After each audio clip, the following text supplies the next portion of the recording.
Good morning student. आज हम आपको व्याकरण पुस्तक के अंतर्गत सर्वनाम पाठ का पाठ को समझा रहे हैं। कल हमने आपको पुरुषवाचक सर्वनाम बताया। पुरुषवाचक सर्वनाम के तीनों भेद, उत्तम पुरुषवाचक सर्वनाम, मध्यम पुरुषवाचक सर्वनाम और अन्य पुरुषवाचक सर्वनाम, तीनों भेदों को समझाया और इसके बाद अनिश्चयवाचक सर्वनाम आपको समझाया। इसके बाद निश्चयवाचक सर्वनाम और फिर अनिश्चयवाचक सर्वनाम। इन तीन भेदों को हमने आपको कल समझा दिया था। आज हम आपको प्रश्नवाचक सर्वनाम, संबंधवाचक सर्वनाम और निजवाचक सर्वनाम के बारे में बताएंगे। जैसा कि हमने आपको बताया था कि अनिश्चयवाचक सर्वनाम और प्रश्नवाचक सर्वनाम, इनमें कुछ समानता होती है। क्या समानता होती है कि यदि हम किसी को प्रश्न करते हैं, बाहर कोई आया है, कौन आया है पता नहीं, अनिश्चय की स्थिति है, और बाहर क्या हुआ तो प्रश्नवाचक सर्वनाम, अर्थात क्या और कौन शब्द का प्रयोग बाहर कोई आया है अनिश्चयवाचक सर्वनाम, बाहर कौन आया है प्रश्नवाचक सर्वनाम। तो यदि इस तरह के शब्द आए तो आपको ये ध्यान रखना पड़ेगा कि ये वाक्य अनिश्चयवाचक है या प्रश्नवाचक है। और सबसे सीधा सा मतलब है कि यदि वाक्य प्रश्नवाचक होगा तो उसके पीछे प्रश्नवाचक का निशान लगा हुआ है। यह प्रश्नवाचक का निशान लगा हुआ है तो वो वाक्य प्रश्नवाचक है। वे सर्वनाम शब्द जिसके प्रयोग से किसी संज्ञा के विषय में प्रश्न का बोध होता है उसे प्रश्नवाचक सर्वनाम कहते हैं। जैसे इस एल्बम में कितनी तस्वीरें हैं, अनिश्चय की स्थिति है, कितनी तस्वीरें हैं, लेकिन प्रश्न किया हुआ है इस एल्बम में कितनी तस्वीरें हैं और प्रश्नवाचक का निशान लगा हुआ है तो वाक्य प्रश्नवाचक। दादी बाजार कब पहुंचेगी, कब पहुंचेगी, प्रश्नवाचक का निशान तो प्रश्नवाचक है। उपर्युक्त वाक्य में कब और कितनी संज्ञा सर्वनाम से संबंधित प्रश्न का बोध होता है और उसे प्रश्नवाचक शब्द कहा जाता है। यह पुस्तक किसकी है, बाहर कौन खड़ा है, गौरव कहाँ गया था, राम ने क्या बनाया। इस तरह के यदि वाक्य होते हैं जिसमें कोई प्रश्न पूछा जाता है और उस वाक्य के आगे प्रश्नवाचक का निशान भी बना हुआ होता है तो वो वाक्य प्रश्नवाचक कहलाता है, अर्थात प्रश्नवाचक सर्वनाम कहते हैं। संबंधवाचक सर्वनाम, संबंधवाचक सर्वनाम का मतलब होता है कि एक वाक्य का दूसरे वाक्य से संबंध होना। जैसे आपने पढ़ा होगा छोटी क्लासों में कि वाक्यों में आपस में संबंध होता है। यदि तू स्कूल आएगा तो मैं भी आऊंगा, मतलब दोनों वाक्यों का आपस में संबंध। जैसे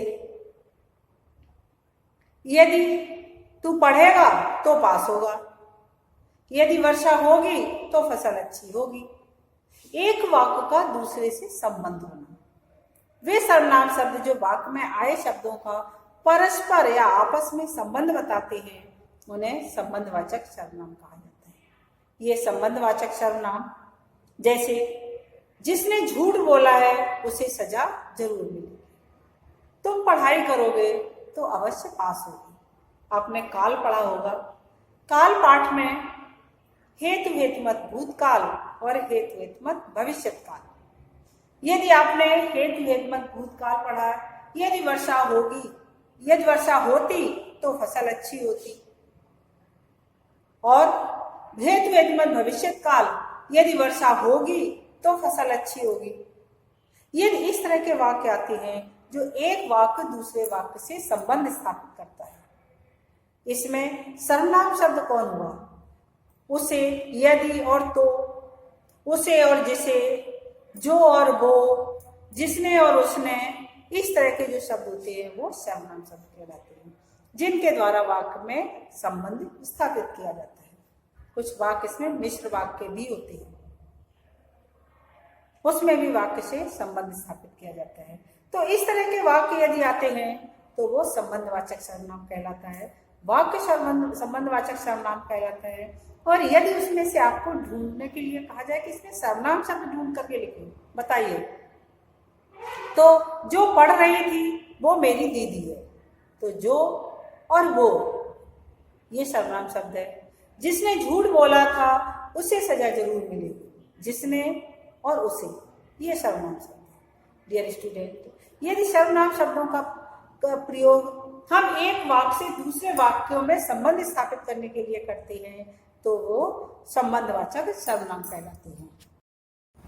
इसका अगला भेद है निजवाचक सर्वनाम। निजवाचक सर्वनाम का मतलब है कि अपने लिए जिन सर्वनाम शब्दों का प्रयोग करना, अर्थात वे सर्वनाम शब्द जिनका प्रयोग करता स्वयं के लिए करता है उसे निजवाचक सर्वनाम कहते हैं।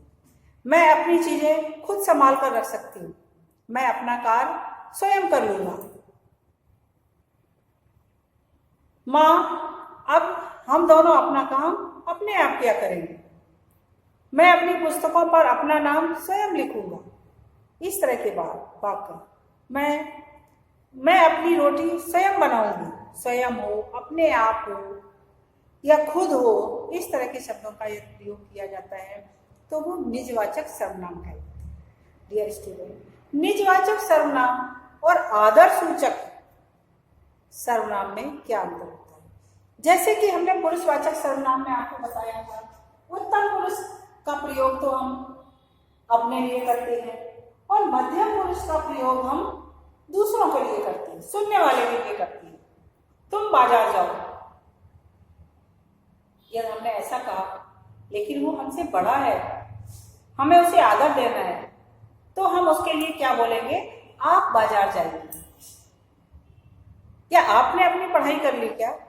तो हम किसी को सम्मान प्रकट करने के लिए यदि आपका प्रयोग करते हैं तो वो आप, क्योंकि दूसरे के लिए कर रहे हैं आप शब्द का प्रयोग, इसलिए वो पुरुषवाचक सर्वनाम होगा और पुरुषवाचक में मध्यम पुरुषवाचक सर्वनाम होगा।